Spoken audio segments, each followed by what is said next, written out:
Coming up, it's just a day in the park for these tiger handlers. Our croc Elvis gets snappy happy. And facing extinction, I show you what we're doing to save the Tassie Devil. Like other animals, some crocodiles are just more aggressive and harder to handle than others. And one in particular was captured in Darwin Harbour for attacking fishing boats. He was taken from there to the croc farm, where he killed 2 of his girlfriends and gave one of his keepers a love bite. So he was banished, and he ended up here where I work, at the Australian Reptile Park. Let me introduce you to him. And here he is, bad boy Elvis. He's 500 kilos, 5 metres long, and 50 years old. And in crocodile terms, that's the prime of his life. And this is his territory. Now, in here we regularly feed him. And that means you develop an understanding, you get into a routine. But if I was to take my eyes off him for 1 minute, he'd take that chance and he'd eat me. Crocodiles aren't like mammals, they're not like humans. They have a very different metabolism and they don't require the same amount of food. So Elvis only gets fed once or twice a week, little bits of kangaroo. Now, when I come in here, Elvis knows it's feed time, but he doesn't differentiate between a piece of kangaroo and me. So you need to know that with a croc, you need to watch him. And sitting there right now, he's still in attack mode, he's ready. If you go in that strike zone, he's like lightning.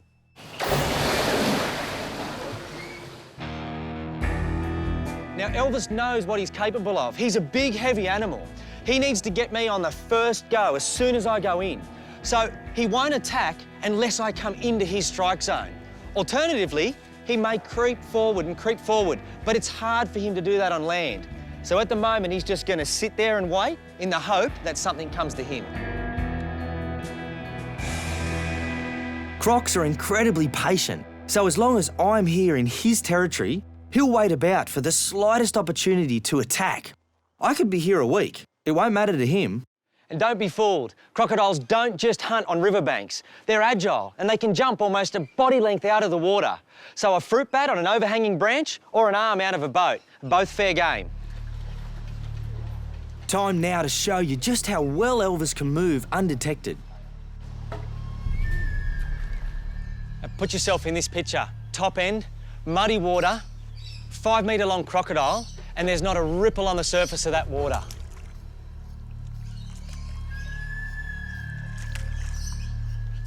They're very patient. They make their way up ever so slowly. You wouldn't know he was there until it's too late.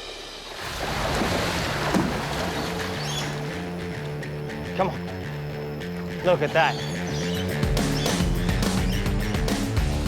Couldn't even see there's a crocodile.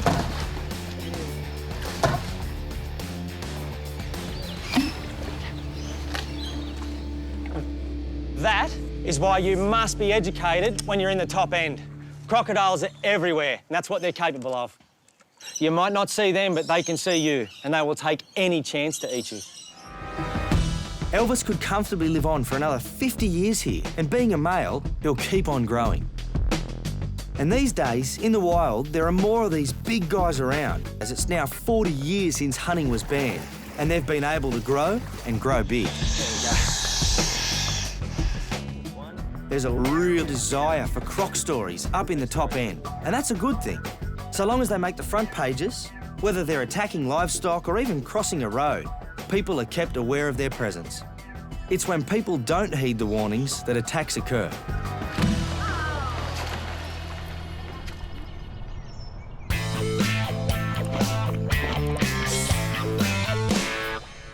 What's your story, mate? I've just picked up a peregrine falcon. I've been told that he could have a potential head injury, so we'll find out. The baby raptor was found disorientated on the ground. Hey, little mate. Hey. Thank you. Thank you. Okay, mate. I reckon it could have sustained some serious injuries after falling from the nest. I'll leave you with him for 1 sec. Now, this is the fastest animal on Earth. They can fly up to 300 kilometres an hour. Now, what that means is if you're about to fledge and you're not quite ready to fly, you're going to hit the ground really hard, and that's what might have happened here. First of all, let's give this little fella a name. What about Malcolm? Malcolm the falcon. You like that? Malcolm the falcon? Let's have a look at you, mate.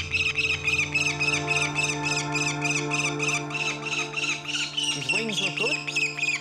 No obvious breaks. And he's very noisy, very noisy. He's got good reflexes in both feet. They're nice and tight. He's only a young bird. These white bits up top are chick down, which he sheds as he grows. The fact he's still got some tells me he's just left the nest or just fledged. I'm convinced Malcolm here hasn't suffered any injury to his body, so now I'm checking his head.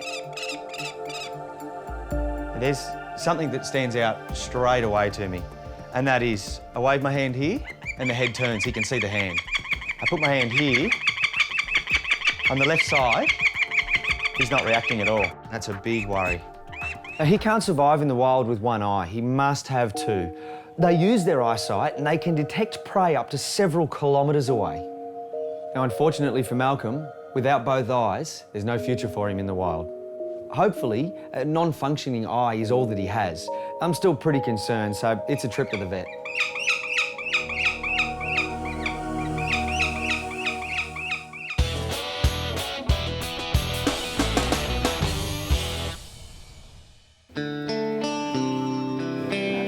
A little while back, I introduced you to one of my greatest passions, the Tasmanian Devil.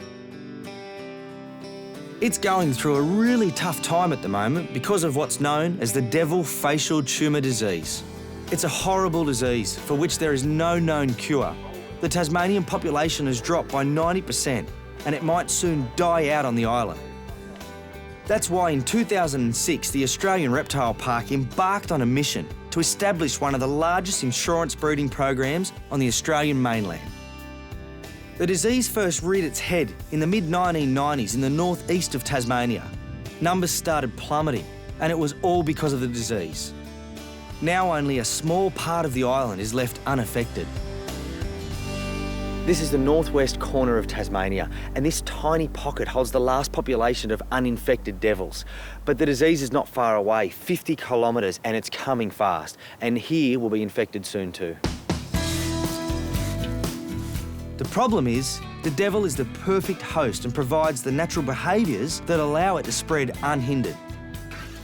The disease is passed on by biting, and if there's one thing Tassies do a lot of, it's biting. They're their own worst enemy on that account. I'm visiting Dr. Sam Fox in Tasmania from the Save the Tassie Devil program to see how the remaining population is coping. When Dr. Sam arrived here in 2008, this area was clear of the disease. That changed in 2010 when the first affected devil was found. If we lose the battle with Tasmanian devils in the environment, and obviously we hope that's not the case, the insurance populations are going to be vital. We expect today there's 40 traps to find some diseased devils and very mixed feelings. We've caught a 1.5-year-old healthy devil and she's been released and that's a good feeling. Yeah. How does it feel to catch a diseased devil? We didn't have long to wait. This is Beverly. We know because she's been trapped and tagged in the past. The future's not very bright for this little female at the moment. A couple of months' time and the tumours are going to be so large that she'll either die or be recaptured and euthanased. And if the devils can't get over this disease in the wild, then devil arc is going to be a key component to their future. Back on the mainland, construction began at Devil Arc in 2010. Later in the series, I'll show you how the project's getting along.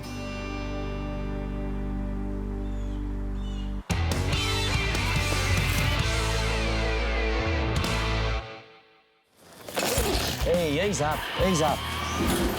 Now, he's going to take your finger off. That's not what we want. Life's never dull when you're a wildlife handler. You nervous? Yeah. Yeah, me too. At Dreamworld on the Gold Coast, it's a whole different set of challenges for the tiger handlers. These animals might look cute and cuddly, but they're immensely powerful.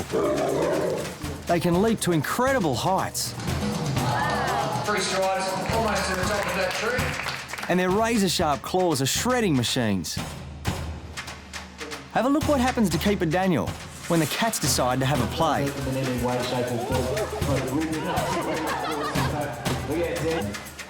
Oh, look at this. They're having another go.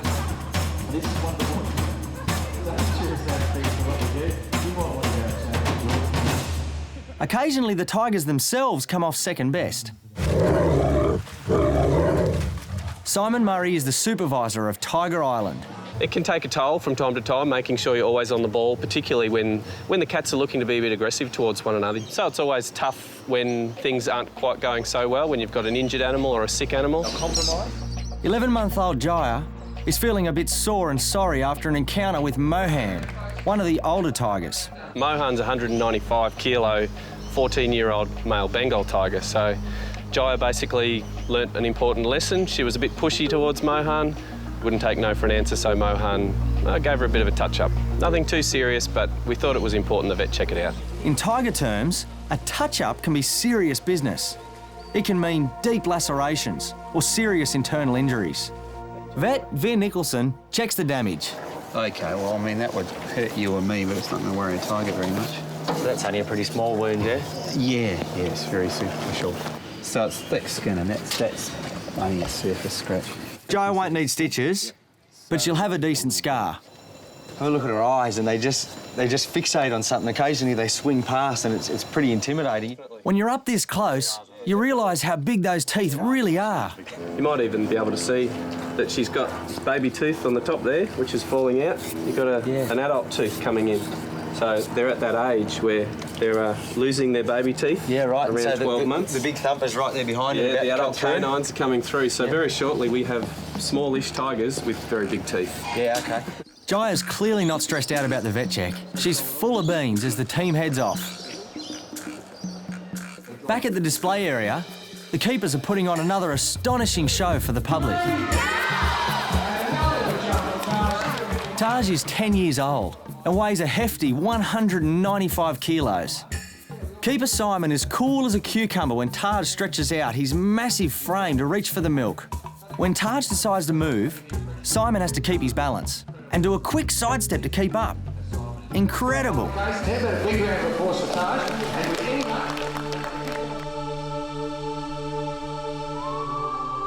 Look at the size of those teeth.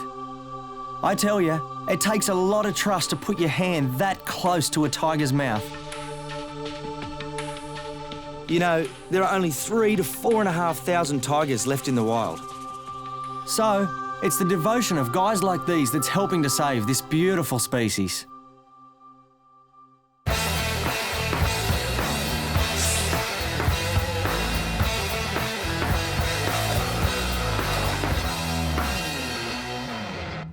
Hey. Timmy, how are you? Good, thanks, mate. How are you? I'm all right. What have you got? Malcolm the falcon. Malcolm the falcon. Peregrine falcon. I'm at the vet's, just down the road from us with Malcolm the falcon. He was found in the wild. He looks like he's just left the nest. He was captured, which was a concern to start with, that someone was able to get a hold of him. Sure. And he got brought into the park. Come on, Mal. Dr. Peter Nosworthy keeps an eye on plenty of our animals at the park, so I'm more than confident he can see if a busted eye is all Malcolm has. No worries if he's got a bad eye, that he's got a bad head. Yeah, well, if he's got a bad eye, you may well have been flown into something, and that would make sense if they found it on the ground. I think that he may have had a trauma. It's the most logical thing. I mean, there are other possibilities, but it's trauma is the most obvious thing. Do you want to put him back in here? We're going to have to sedate him so I can have a better look at the eye, and then we'll take an X-ray.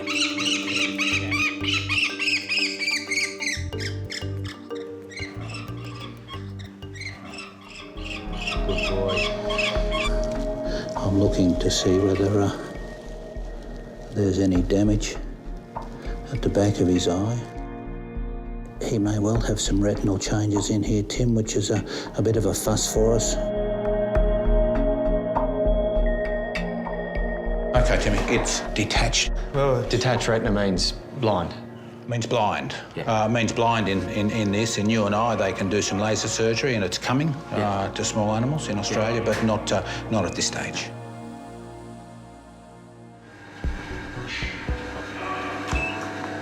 X-rays will confirm whether Malcolm sustained any head injuries in the fall. Okay. That's it? There you go. He can, Easy. he can go back in his cage. Yep. You're waking up already, Mal. That's a good boy. I'm really worried about him now because we've confirmed that he's got eye damage, but hopefully there's nothing worse. I mean, poor little fella's already blind. So we've had a whack top of the skull. It's cracked that bone. Yeah, all right. And what, that pushes the retina forward? Yes, it's pushed the eye forward as a trauma sort of thing, as you can imagine from a whack behind the head, and has detached the retina. As the doc says, repairing small animals' eyesight is some way off. So the best thing for Malcolm is a life with us at the park. It's not worrying him, he's not in pains. Yep. Well, lucky and unlucky, hey, Malcolm the falcon? Yeah, well, he's alive and he'll continue to live, and I'm sure he'll be fed well. Yeah, he'll live a good little life as an ambassador. He'll do a bit for his species anyways. I'm pretty disappointed, but on the upside, we can give him a good life. And look at it this way, if he was in the wild, I doubt he'd be alive. There's no place in the wild for a one-eyed peregrine falcon.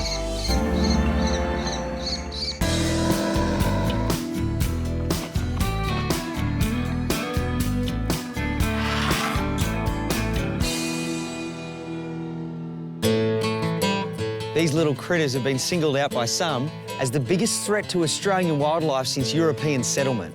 Even more than other introduced animals like pigs, cats and camels, the highly poisonous cane toad has indeed had a profound effect on Australia's wildlife. But I'll probably surprise a few people here. I love them. Cane toads are from South America.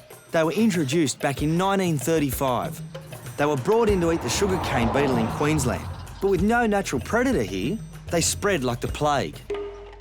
They can now be found from Queensland, through the Northern Territory and into Western Australia. And there's no doubt about it, they do kill animals I love.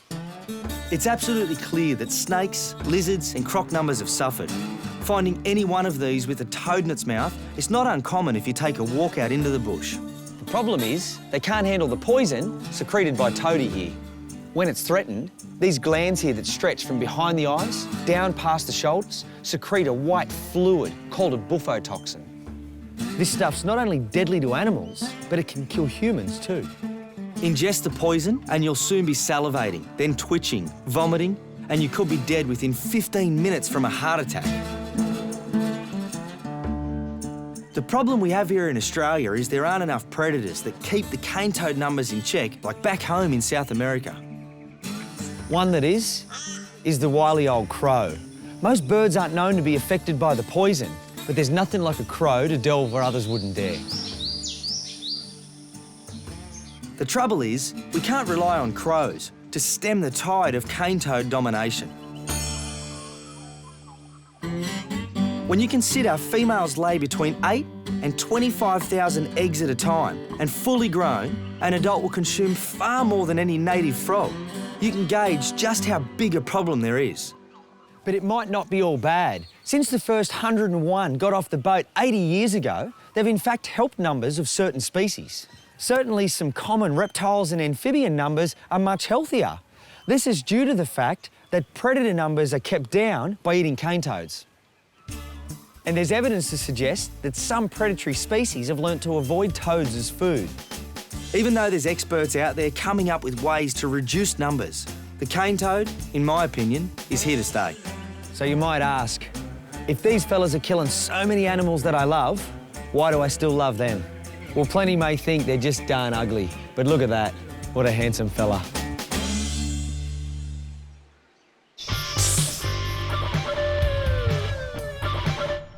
How you feeling, Malcolm? You had a good rest? Malcolm, the peregrine falcon, is recovering with us after a suspected fall from a tree. That's a boy. Malcolm needs nursing. He's had a head injury and he's lost sight in one eye, so he's pretty fragile at the moment. He needs some TLC. Good boy. You need a good feed. You're a bit skinny. Rest and a good feed are crucial to Malcolm's recovery. You're all right. Here you go. Yeah, you're hungry. He's a bit clumsy, but he's trying. Yeah, if I get it in, is that better? Good boy, mate. He's had a big day, but he's on the mend. I'm going to keep Malcolm in a small cage for the time being. He's had a head injury, and the last thing I want to do is put him into a big aviary where he's going to get scared and bash himself about. Until he gets used to our presence a little bit more and starts eating, we'll keep him here. Then he can be upgraded to a bigger aviary where he can stretch his wings and grow.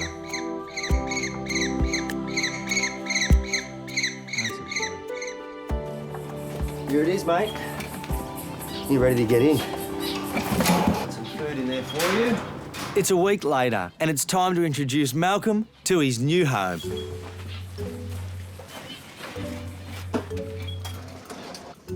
Welcome to your new home, buddy. He's been in a confined space for his own benefit, but he's going well now, and I reckon he can handle a bigger space to stretch out. Okay, you just take it easy.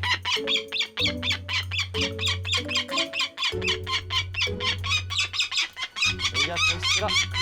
Good boy. Good boy, that's it. That's it, that's it.